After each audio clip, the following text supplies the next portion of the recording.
ಇತ್ತೀಚೆಗೆ ವ್ಯಕ್ತಿಯೊಬ್ಬ ಚಪ್ಪಲಿ ಕಾಲಿನಿಂದಲೇ ದೇವಸ್ಥಾನದ ಗರ್ಭಗುಡಿಗೆ ನುಗ್ಗಿ ದೇವರ ವಿಗ್ರಹದ ಮೇಲೆ ದಾಳಿ ಮಾಡಿರುವ ಘಟನೆ ಬೆಂಗಳೂರಿನ ದೇವರ ಬೀಸನಹಳ್ಳಿಯ ವೇಣುಗೋಪಾಲ ಸ್ವಾಮಿ ದೇವಸ್ಥಾನದಲ್ಲಿ ನಡೆದಿತ್ತು. ಈತ ಬಂಗ್ಲಾ ಮೂಲದ ವ್ಯಕ್ತಿಯಾಗಿದ್ದ. ಮಧ್ಯಾಹ್ನ ದೇಗುಲಕ್ಕೆ ನುಗ್ಗಿ ಹುಚ್ಚಾಟ ಮೆರೆದಿದ್ದ. ದೇವಸ್ಥಾನದ ದ್ವಾರಪಾಲಕ ವಿಗ್ರಹವನ್ನ ಕೂಡ ವಿರೂಪಗೊಳಿಸಿದ್ದಾನೆ ಎಂದು ನಂಬಲಾಗಿದೆ. ಪುರಾತನ ಕಾಲದ ವೇಣುಗೋಪಾಲ ಸ್ವಾಮಿ ದೇವಸ್ಥಾನದ ಮೇಲೆ ಬಂಗ್ಲಾ ಮೂಲದ ಮುಸ್ಲಿಂ ವ್ಯಕ್ತಿ ದಾಳಿ ಮಾಡಿದ್ದಾನೆ ಎನ್ನುವುದು ಈಗ ಬಹಿರಂಗವಾಗಿದೆ. ದೇವಸ್ಥಾನದ ದ್ವಾರಪಾಲಕ ವಿಗ್ರಹ ವಿರೂಪಗೊಳಿಸಿದ ವ್ಯಕ್ತಿ ಕಬೀರ್ ಖಾನ್ ಅನ್ನ ಮಾರತಹಳ್ಳಿ ಪೊಲೀಸರು ಬಂಧಿಸಿದರು. ಮೊದಲು ದೇವಸ್ಥಾನ ಗೋಪುರಕ್ಕೆ ಕಲ್ಲು ಹೊಡೆದು ಅಲ್ಲಾಹು ಅಕ್ಬರ್ ಎಂದು ಘೋಷಣೆ ಕೂಗಿದ್ದಾನೆ. ಬಳಿಕ ಚಪ್ಪಲಿ ಕಾಲಿನಲ್ಲಿ ಗರ್ಭಗುಡಿಗೆ ಒಳಗೆ ಪ್ರವೇಶಿಸಿ ಮೂಲ ವಿಗ್ರಹದ ಮೇಲೆ ದಾಳಿಗೆ ಯತ್ನಿಸಿದ್ದಾನೆ. ಆಮೇಲೆ ಗೊತ್ತಾದಂತಹ ಅಕ್ಕಪಕ್ಕದ ಜನರು ಸೇರಿ ಇವನನ್ನ ಒಂದು ಕಂಬಕ್ಕೆ ಕಟ್ಟಿ ಚೆನ್ನಾಗಿ ಬಾರಿಸಿದ್ದಾರೆ. ಆಮೇಲೆ ಪೊಲೀಸರಿಗೆ ಒಪ್ಪಿಸಿದ್ದಾರೆ. ಅಕ್ರಮವಾಗಿ ಭಾರತಕ್ಕೆ ಬಂದಿರುವ ಶಂಕೆ ಕೂಡ ಈಗ ಗೊತ್ತಾಗಿದೆ. ಕುಡಿದ ಅಮಲ್ನಲ್ಲಿ ವಿಗ್ರಹಗೊಳಿಸಿದ್ದಾನೆ ಎಂದು ಆರೋಪಿ ಕಬೀರ್ ಖಾನನನ್ನ ಬಂಧಿಸಿದಾಗ ಈತ ಅಕ್ರಮವಾಗಿ ಭಾರತಕ್ಕೆ ಬಂದಿರುವ ಮಾಹಿತಿ ಕೂಡ ಗೊತ್ತಾಗಿದೆ. 2 ವರ್ಷಗಳ ಹಿಂದೆ ಬೆಂಗಳೂರಿಗೆ ಬಂದಂತಹ ಈ ಆಸಾಮಿ ಪಶ್ಚಿಮ ಬಂಗಾಳ ಮೂಲಕವಾಗಿ ನಗರಕ್ಕೆ ಎಂಟ್ರಿ ಕೊಟ್ಟಿದ್ದ ಎನ್ನಲಾಗಿದೆ. ಈ ಬಗ್ಗೆ ಪೊಲೀಸರು ಕೂಡ ದಾಖಲಾತಿಯನ್ನ ಪರಿಶೀಲನೆ ಕೂಡ ಮಾಡಿದ್ದರು. ಹೌದು ಸ್ನೇಹಿತರೆ, ಬೆಂಗಳೂರು ಮತ್ತು ಕರ್ನಾಟಕದಲ್ಲಿ ಇಂತಹ ಘಟನೆಗಳು ಆಗಾಗ ನಡೆಯುತ್ತಾನೆ ಇವೆ.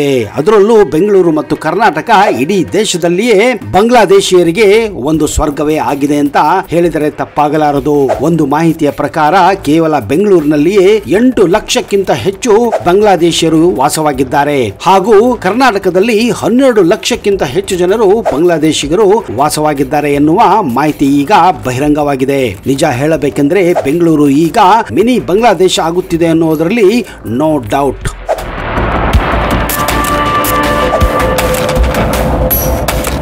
ಇದಕ್ಕೆಲ್ಲ ಕಾರಣ ನಮ್ಮ ಗ್ರೇಟ್ ಪಾಲಿಟಿಷಿಯನ್ಸ್, ನಮ್ಮ ರಾಜಕಾರಣಿಗಳು. ಓಟಿಗೋಸ್ಕರ ಇವರು ತಮ್ಮ ದೇಶವನ್ನೇ ಮಾರಿಕೊಳ್ಳಬಹುದು ಎನ್ನುವುದಕ್ಕೆ ಇದಕ್ಕಿಂತ ಉದಾಹರಣೆಗಳೇ ಬೇಕಾ ಸ್ನೇಹಿತರೆ. ಓಟಿಗಾಗಿ ಎಂತಹವರನ್ನ ಕರೆಸಿ ಅವರಿಗೆ ರೇಷನ್ ಕಾರ್ಡು, ಅವರಿಗೆ ಆಧಾರ್ ಕಾರ್ಡು, ಎಲೆಕ್ಷನ್ ಕಾರ್ಡು ಕೊಟ್ಟು ಓಟನ್ನ ತಮಗೆ ಹಾಕಿಸಿಕೊಂಡು ಎಲ್ಲವನ್ನ ಅವರಿಗೆ ಫ್ರೀ ಆಗಿ ಕೊಡ್ತಾ ಇದ್ದಾರೆ. ನಮ್ಮ ದೇಶವನ್ನ ಅವರಿಗೆ ಇನ್ನಷ್ಟು ದಿನದಲ್ಲಿ ಮಾರಿಕೊಳ್ಳಬಹುದು ಎನ್ನುವುದಕ್ಕೆ ಇದೊಂದು ಮಾರ್ಗ ಎನ್ನಬಹುದು ಸ್ನೇಹಿತರೆ. ಇಂತಹ ಇನ್ಸಿಡೆಂಟ್ಗಳು ಕರ್ನಾಟಕದಲ್ಲಿ ಅದರಲ್ಲೂ ಬೆಂಗಳೂರಿನಲ್ಲಿ ದಿನದಿಂದ ದಿನಕ್ಕೆ ಹೆಚ್ಚಾಗುತ್ತಿವೆ. ಇತ್ತೀಚೆಗೆ ಒಬ್ಬ ವ್ಯಕ್ತಿ ಓಲಾ ಕಾರನ್ನ ಬುಕ್ ಮಾಡಿದಾಗ ಅವನ ಹೆಸರು ಅಬ್ದುಲ್ ರಹೀಂ ಆಗಿತ್ತು. ಆಮೇಲೆ ಅವನ ಜೊತೆ ಹಿಂದಿಯಲ್ಲಿ ಮಾತನಾಡಲು ಹೋದಾಗ, ಕನ್ನಡದಲ್ಲಿ ಮಾತನಾಡಲು ಹೋದಾಗ ಆ ವ್ಯಕ್ತಿ ಕನ್ನಡವೂ ಇಲ್ಲ, ಹಿಂದಿಯೂ ಇಲ್ಲ, ಅದನ್ನು ಬಿಟ್ಟು ಬೆಂಗಾಲಿ ಅಂದ್ರೆ ಬಾಂಗ್ಲಾ ಭಾಷೆ ಮಾತಾಡುವಂತ ಉಲ್ಟಾ ಆ ಗ್ರಾಹಕನನ್ನೇ ದಬಾಯಿಸಿದ್ದಾನೆ ಎನ್ನುವ ಮಾಹಿತಿ ಇದೆ. ಆಮೇಲೆ ಗೊತ್ತಾಗಿದ್ದು ಈ ವ್ಯಕ್ತಿ ಭಾರತದವನೇ ಅಲ್ಲ ಅಂತ. ಆಮೇಲೆ ಪೊಲೀಸರಿಗೆ ಇದರ ಬಗ್ಗೆ ಮಾಹಿತಿ ಕೊಟ್ಟಾಗ ಗೊತ್ತಾಗಿದ್ದು ಈತ ಕೂಡ ಬಾಂಗ್ಲಾದೇಶದಿಂದ ಬಂದಂತಹ ವಲಸಿಗ ಎಂದು. ನೋಡಿದ್ರ ಸ್ನೇಹಿತರೆ, ಇವತ್ತು ಈ ತರ ಡ್ರೈವರ್ಗಳನ್ನ, ಈ ತರ ಕಾರ್ಪೆಂಟರ್ಗಳನ್ನ, ಈ ತರ ಹಲವಾರು ಕೆಲಸ ಮಾಡುವಂತ ಜನರು ಇವತ್ತು ನೀವು ಬೆಂಗಳೂರಿನಲ್ಲಿ ಬಾಂಗ್ಲಾದೇಶಿ ಮೂಲದವರನ್ನ ಕಾಣಬಹುದಾಗಿದೆ. ಅಷ್ಟಕ್ಕೂ ಈ ಬಾಂಗ್ಲಾದೇಶಿ ವಲಸಿಗರು ಯಾಕೆ ಕರ್ನಾಟಕಕ್ಕೆ, ಯಾಕೆ ಅದರಲ್ಲೂ ಬೆಂಗಳೂರಿಗೆ ಹೆಚ್ಚಾಗಿ ಬರುತ್ತಿದ್ದಾರೆ ಅನ್ನೋದಕ್ಕೆ ನೀವು ಪ್ರತಿಯೊಬ್ಬರು ತಿಳಿದುಕೊಳ್ಳಲೇಬೇಕು. ಇದಕ್ಕೆ ಮುಖ್ಯ ಕಾರಣ ನಾವೇನಬಹುದು. ಹೌದು, ಯಾಕಂದ್ರೆ ನಾವು ದೊಡ್ಡ ಮನಸ್ಸಿನವರು. ಉಪೇಂದ್ರ ಅವರು ಒಂದು ತಮ್ಮ ಚಿತ್ರದಲ್ಲಿ ಹೇಳುತ್ತಾರೆ, ನಮ್ಮ ಮನಸ್ಸು ದೊಡ್ಡದು, ನಾವು ಯಾರನ್ನಾದ್ರೂ ಹೇಗಾದರೂ ಬಂದ್ರು ಅವರನ್ನ ಒಪ್ಪಿಕೊಳ್ಳುತ್ತೇವೆ. ಆಂಧ್ರದವರು ಬಂದ್ರೆ ಆಂಧ್ರ ಜೊತೆ ತೆಲುಗುಲ್ಲಿ ಮಾತಾಡೋದು, ತಮಿಳುನಾಡವರು ಬಂದ್ರೆ ತಮಿಳಲ್ಲಿ ಮಾತಾಡೋದು, ಹಿಂದಿಯವರು ಬಂದ್ರೆ ಹಿಂದಿ ಮಾತಾಡುವುದು. ಈ ರೀತಿ ನಾವು ನಮ್ಮ ಕಲ್ಚರ್ ಅನ್ನ ಬೆಳೆಸಿಕೊಂಡಿದ್ದೇವೆ. ಹೀಗಾಗಿ ಈ ಬಾಂಗ್ಲಾದೇಶಿಗರು ಈ ಒಂದು ವೀಕ್ನೆಸ್ ಅನ್ನ ಗೊತ್ತಾಗಿ ಅವರು ನೇರವಾಗಿ ಬೆಂಗಳೂರಿಗೂ ಕೂಡ ಬರ್ತಾ ಇದ್ದಾರೆ. ಆದ್ರೂ ಕೂಡ ಒಂದು ಮುಖ್ಯ ಕಾರಣ ಕೂಡ ಇದೆ ಸ್ನೇಹಿತರೆ.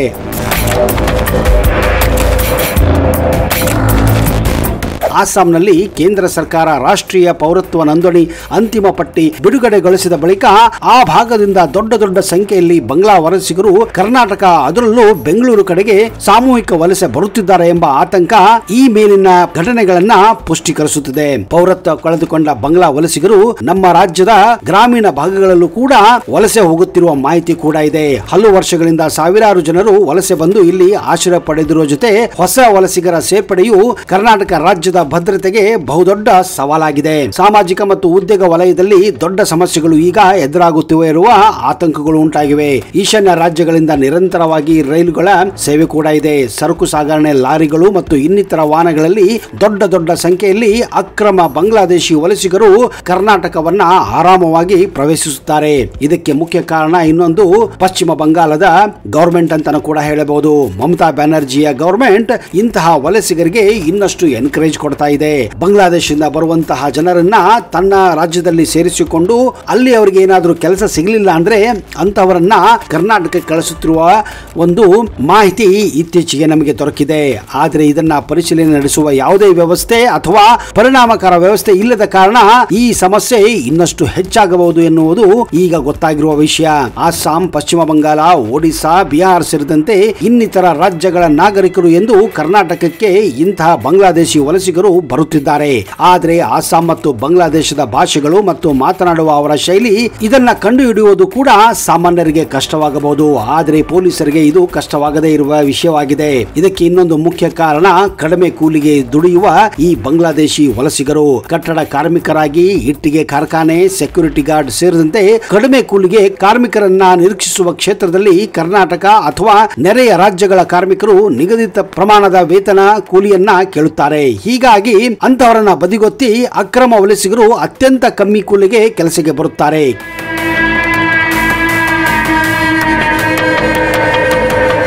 ಕೆಲವು ಬಾಂಗ್ಲಾದೇಶಿ ವಲಸಿಗರಿಗೆ ಕನಿಷ್ಠ ಕೂಲಿ ಮೊತ್ತದ ಜ್ಞಾನವೂ ಕೂಡ ಇರೋದಿಲ್ಲ. ಅಂದ್ರೆ ಸಾಮಾನ್ಯವಾಗಿ ಒಬ್ಬ ಕೂಲಿಕಾರನಿಗೆ ದಿನಕ್ಕೆ 300 ರಿಂದ 500 ರೂಪಾಯಿ ಕೊಡಬಹುದು. ಆದ್ರೆ ಈ ಬಾಂಗ್ಲಾದೇಶಿ ಕೂಲಿಕಾರರಿಗೆ ಕೇವಲ 100 ರಿಂದ 150 ರೂಪಾಯಿ ಕೊಟ್ಟರೆ ಸಾಕು, ಇರಲು ಜಾಗ ಕೊಟ್ಟರೆ ಸಾಕು, ಅಲ್ಲಿಗೆ ಮುಗಿಯಿತು. ಅವರು ನಿಮಗೆ ದಿನ ರಾತ್ರಿ ಕೆಲಸವನ್ನ ಮಾಡುತ್ತಾರೆ. ಹೀಗಾಗಿ ನಮ್ಮ ಜನರು ಇಂಥ ಜನರನ್ನೇ ಆಯ್ಕೆ ಮಾಡುತ್ತಿರುವುದು ಇನ್ನೊಂದು ಮುಖ್ಯ ಕಾರಣ. ಇವರು ಹೆಚ್ಚಾಗಿ ಕಾರ್ಖಾನೆಯಲ್ಲಿ, ಇಟ್ಟಿಗೆ ಭಟ್ಟಿಗಳಲ್ಲಿ, ಸೆಕ್ಯೂರಿಟಿ ಗಾರ್ಡ್ಗಳಾಗಿ ಹೀಗೆ ಕಮ್ಮಿ ಕೆಲಸಕ್ಕೆ, ಕಮ್ಮಿ ಕೂಲಕ್ಕೆ ಕೆಲಸವನ್ನ ಮಾಡುತ್ತಾರೆ. ವಲಸಿಗರಿಗೆ ಕೆಲಸ ಮತ್ತು ಉಳಿದುಕೊಳ್ಳಲು ಇಲ್ಲಿ ಜಾಗ ಕೊಟ್ಟರೆ ಸಾಕು. ಈ ಎರಡು ಅವಕಾಶಗಳು ಬೆಂಗಳೂರು ನಗರ, ಹೊರವಲಯ, ಚಿಕ್ಕಮಗಳೂರು, ಹಾಸನ, ಕೊಡಗು, ಮಲೆನಾಡು ಭಾಗಗಳಲ್ಲಿ ಹೇರಳವಾಗಿ ಸಿಗುತ್ತಿರುವ ಕಾರಣ ಬಾಂಗ್ಲಾದೇಶಿ ಅಕ್ರಮ ವಲಸಿಗರು ದೊಡ್ಡ ಪ್ರಮಾಣದಲ್ಲಿ ಇತ್ತೀಚೆಗೆ ಸೇರ್ಪಡೆಯಾಗುತ್ತಿದ್ದಾರೆ. ಇದಕ್ಕೆ ಇನ್ನೊಂದು ಮುಖ್ಯ ಕಾರಣ ನಮ್ಮ ಕಾರ್ಮಿಕ ಮಾಲೀಕರೇ ಎನ್ನಬಹುದು ಅಥವಾ ಎಸ್ಟೇಟ್ ಮಾಲೀಕರೇ ಎನ್ನಬಹುದು. ಈಗಾಗಲೇ ಹಲವು ತೋಟಗಳಲ್ಲಿ ಇವರು ನೆಲೆ ನಿಂತಿದ್ದಾರೆ ಎನ್ನುವ ಮಾಹಿತಿ ಇದೆ. ಇಂಥವರ ಮೇಲೆ ಈಗ ಕೇಂದ್ರ ಸರ್ಕಾರ ಕೂಡ ನಿಗಾ ವಹಿಸುತ್ತಿರುವುದು ಕಂಡು ಬಂದಿದೆ. ಮೇಲಾಗಿ ಏನಾದರೂ ಇಂತಹವರಿಗೆ ಜಾಗ ಕೊಟ್ಟರೆ ಅಂತ ಮಾಲೀಕರನ್ನೇ ಈಗ ಜೈಲಿಗೆ ಹಾಕುವ ಒಂದು ವ್ಯವಸ್ಥೆ ಕೂಡ ನಡೆಯುತ್ತಿದೆ. ಇದೇ ಕಾರಣ NRC ಬೇಕೆಂದು ಹಲವಾರು ಸಂಸದರು, ಹಲವಾರು ಶಾಸಕರು ಕರ್ನಾಟಕದಲ್ಲೂ NRC ಜಾರಿಗೆ ಮಾಡುವಂತೆ ಸಂಸದ 1.5 ತಿಂಗಳ ಹಿಂದಷ್ಟೇ ಸಂಸತ್ತಿನಲ್ಲೂ ಕೂಡ ಒತ್ತಾಯಿಸಿದರು, ವಿಧಾನಸಭೆಯಲ್ಲೂ ಕೂಡ ಒತ್ತಾಯಿಸಿದರು.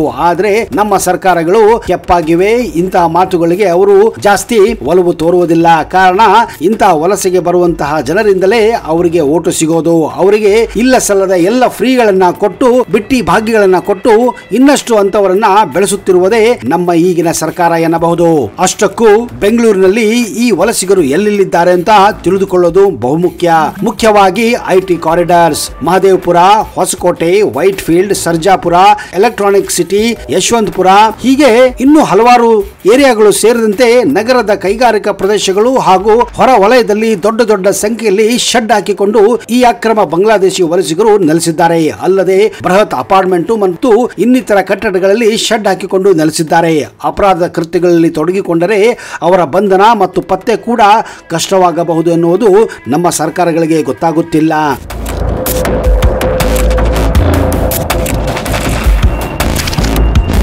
ನಾಚಿಕೆಗೇಡು ಅನ್ಬೇಕು ಇಂಥವರಿಗೆ. ಯಾಕಂದ್ರೆ ಅವರ ಬಳಿ ಕೆಲವೊಮ್ಮೆ ದಾಖಲೆಗಳು ಇರುತ್ತವೆ ಅಥವಾ ದಾಖಲೆಗಳು ಕೂಡ ಇರುತ್ತಿಲ್ಲ. ಮತ್ತೆ ಕೆಲವರು ಸರ್ಕಾರದ ಒಂದು ಸಹಾಯದಿಂದಲೇ ಮತ್ತು ನಮ್ಮ ದೇಶದ್ರೋಹಿ ಗವರ್ಮೆಂಟ್ ಆಫೀಷಿಯಲ್ಸ್ ಇಂದಲೇ ರೇಷನ್ ಕಾರ್ಡು, ವೋಟರ್ ID ಮತ್ತು ಆಧಾರ್ ಕಾರ್ಡ್ ಅನ್ನು ಕೂಡ ಪಡೆದುಕೊಂಡು ಗಾರ್ಮೆಂಟ್ಸ್, ಟ್ಯಾಕ್ಸಿ ಚಾಲಕರಾಗಿ ಇವತ್ತು ಕೆಲಸ ಮಾಡುತ್ತಿರುವುದು ನೀವು ಕಾಣಬೇಕಾಗಿದೆ. ವಿಶೇಷತೆ ಏನಂದ್ರೆ ಇವರು ಕನ್ನಡವನ್ನ ಕೂಡ ಮಾತನಾಡುವುದಿಲ್ಲ. ಒಂದು ವೇಳೆ ನೀವು ಅವರಿಗೇನಾದ್ರೂ ಕನ್ನಡ ಮಾತನಾಡುವಂದ್ರೆ ಉಲ್ಟಾ ನಿಮಗೆ ಬೈಯುತ್ತಾರೆ. ಬಾಂಗ್ಲಾದಲ್ಲಿ ರೀತಿಯಲ್ಲಿ ಮಾತಾಡುವಂತ ನಿಮಗೆ ಗದರಿಸುತ್ತಾರೆ. ಆ ಮಟ್ಟಿಗೆ ಅವರು ಬೆಳೆದುಕೊಂಡಿದ್ದಾರೆ. ಇದೇ ಕಾರಣ ಇತ್ತೀಚೆಗೆ ದೇವಸ್ಥಾನಕ್ಕೆ ನುಗ್ಗು ಕೂಡ ದೇವರ ಮೇಲೆ ಅಟ್ಯಾಕ್ ಮಾಡಿದ್ದು ನಾವು ಕಾಣಬಹುದಾಗಿದೆ. ಹೆಚ್ಚಾಗಿ ಇವರು ಚಿಂದಿ ಆಯುವುದರಲ್ಲಿ ವಲಸಿಗರು ಪ್ರಮುಖವಾಗಿ ಕಾಣಬಹುದಾಗಿದೆ. ಬೆಂಗಳೂರು ನಗರಾದ್ಯಂತ ಪ್ಲಾಸ್ಟಿಕ್ ಸೇರಿದಂತೆ ಬೀದಿ ಬೀದಿ ಕಸದ ರಾಶಿಯಲ್ಲಿ ಚಿಂದಿ ಆಯುವರಲ್ಲಿ ಬಹುಪಾಲು ಬಾಂಗ್ಲಾದೇಶಿ ಅಕ್ರಮ ವಲಸಿಗರೇ ಇದ್ದಾರೆ. ಇವರು ಎಲ್ಲಿಯವರು ಅಂತ ಯಾರು ಕೂಡ ಕೇಳುವುದಿಲ್ಲ.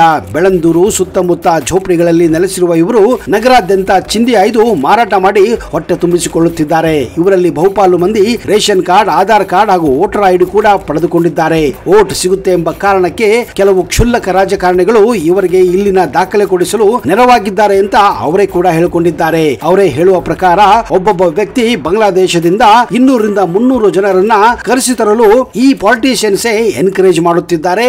ಇವರೇ ಅವರಿಗೆ ಹೆಚ್ಚು ಭರವಸೆಗಳನ್ನ ಕೊಡುತ್ತಿದ್ದಾರೆ ಎನ್ನುವ ಮಾತು ಕೂಡ ಕೇಳು ಬರುತ್ತಿದೆ. ಬಾಂಗ್ಲಾದೇಶ ಪ್ರಜೆಗಳು ಅಕ್ರಮವಾಗಿ ಗಡಿ ದಾಟಿ ಭಾರತ ಪ್ರವೇಶಿಸಿ ಆಸಾಂ, ಪಶ್ಚಿಮ ಬಂಗಾಳ ಸೇರಿ ವಿವಿಧ ಕಡೆ ಆಶ್ರಯವನ್ನು ಪಡೆದಿದ್ದಾರೆ. ನಂತರ ಅಲ್ಲಿನ ಸ್ಥಳೀಯ ಸಂಸ್ಥೆಗಳ ಸಿಬ್ಬಂದಿಗೆ ಸುಳ್ಳು ಮಾಹಿತಿ ಕೊಟ್ಟು ಏಜೆಂಟರ ಮೂಲಕ ಅಥವಾ ಲಂಚ ನೀಡಿ ಭಾರತೀಯ ಗುರುತಿನ ಚೀಟಿಯನ್ನು ಕೂಡ ಪಡೆದಿದ್ದಾರೆ. ಈ ರೀತಿ ಗುರುತಿನ ಚೀಟಿ ತೆಗೆದುಕೊಂಡು ಮಹಾನಗರಗಳಿಗೆ ಬಂದು ಏಜೆಂಟರ ಮೂಲಕ ಪಾಸ್ಪೋರ್ಟ್ ಅನ್ನು ಕೂಡ ಮಾಡಿಸಿಕೊಳ್ಳುತ್ತಿದ್ದಾರೆ. ಸ್ನೇಹಿತರೆ, ನೀವೇ ಯೋಚನೆ ಮಾಡಿ, ಇಂಥವರನ್ನ ನಾವು ಹೇಗೆ ತಡೆಗಟ್ಟಬಹುದು? ಇಂತಹ ನಾಲಾಯಕ ಸರ್ಕಾರಗಳನ್ನ ನೆಚ್ಚಿ ನೀವು ಏನಾದರೂ ಸುಮ್ಮನೆ ಕುಳಿತರೆ ಇಂಥವರು ನಿಮ್ಮ ಮೇಲೆ ನಾಳೆ ಅಧಿಕಾರವನ್ನ ಕೂಡ ಮಾಡಬಹುದಾಗಿದೆ. ಇಂಥವರೇ ಮುಂದೆ MLA ಆಗಬಹುದು, ಇಂಥವರೇ ಕೂಡ ಮುಂದೆ ಮಂತ್ರಿಗಳಾಗಬಹುದು, ಇಂಥವರೇ ಕೂಡ ಮುಂದೆ ಮುಖ್ಯಮಂತ್ರಿ ಕೂಡ ಆಗಬಹುದು. ಆಗ ನೀವೇ ಇಲ್ಲಿ ವಲಸಿಗರಾಗಿ ನಿಲ್ಲಬೇಕಾಗುತ್ತದೆ.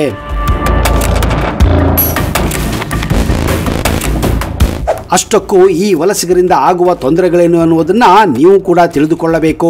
ರಾಜ್ಯದಲ್ಲಿ ಅಪರಾಧ ಸಂಖ್ಯೆ ಹೆಚ್ಚಾಗುವ ಸಾಧ್ಯತೆ ಇದೆ. ಸ್ಥಳೀಯರಿಗೆ ಉದ್ಯೋಗದ ಕತ್ತರಿ ಬೀಳುವ ಸಾಧ್ಯತೆ ಇದೆ. ಕೊಳಗೇರಿ ಅಕ್ರಮ ಚಟುವಟಿಕೆ ಹೆಚ್ಚಾಗಬಹುದು. ಹೊಸ ಹೊಸ ಸಾಮಾಜಿಕ ಸಮಸ್ಯೆಗಳು ಸೃಷ್ಟಿಯಾಗಬಹುದು. ಹಾಗಾದ್ರೆ ನಾವು ಏನು ಮಾಡಬೇಕೆನ್ನುವುದು ಈಗ ದೊಡ್ಡ ಪ್ರಶ್ನೆ. ಅಕ್ರಮ ವಲಸಿಗರೆಂದು ನಿರ್ದಿಷ್ಟವಾಗಿ ಕಂಡು ಬಂದರೆ ಪೊಲೀಸರಿಗೆ ತಿಳಿಸಿ. ಸಂಶಯಾತ್ಮಕ ವರ್ತನೆ ಪ್ರಶ್ನಿಸಿದಾಗ ತಪ್ಪಿಸಿಕೊಳ್ಳುವ ಪ್ರಯತ್ನ ಮಾಡಿದರೆ ಗಮನಿಸಿ. ಮನೆ ಬಾಡಿಗೆ ಕೊಡುವಾಗ ಎಲ್ಲ ದಾಖಲೆಗಳನ್ನ ಪಡೆದುಕೊಳ್ಳಿ. ಉದ್ಯೋಗ ನೀಡುವಾಗ ಅವರ ಹಿನ್ನೆಲೆಯನ್ನ ಸ್ಪಷ್ಟವಾಗಿ ತಿಳಿದುಕೊಳ್ಳಿ. ಹೀಗೆ ಮಾಡಿದರೆ ಅಟ್ಲೀಸ್ಟ್ ನಿಮ್ಮ ದೇಶಕ್ಕಾಗಿ ನೀವು ಒಂದು ಸೇವೆಯನ್ನಾದರೂ ಕೂಡ ಮಾಡಿದ ಹಾಗಾಗುತ್ತದೆ. ದಯವಿಟ್ಟು ಇದನ್ನ ಗಮನದಲ್ಲಿಟ್ಟುಕೊಳ್ಳಿ. ಇಲ್ಲವಾದರೆ ಇವತ್ತು ಬೆಂಗಳೂರು ಕೇವಲ ಒಂದು ಮಿನಿ ಬಾಂಗ್ಲಾದೇಶ ಆಗಿದೆ. ನಾಳೆ ಇಡೀ ಬೆಂಗಳೂರೇ ಬಾಂಗ್ಲಾದೇಶವಾಗಬಹುದು. ಎಚ್ಚರಿಕೆ.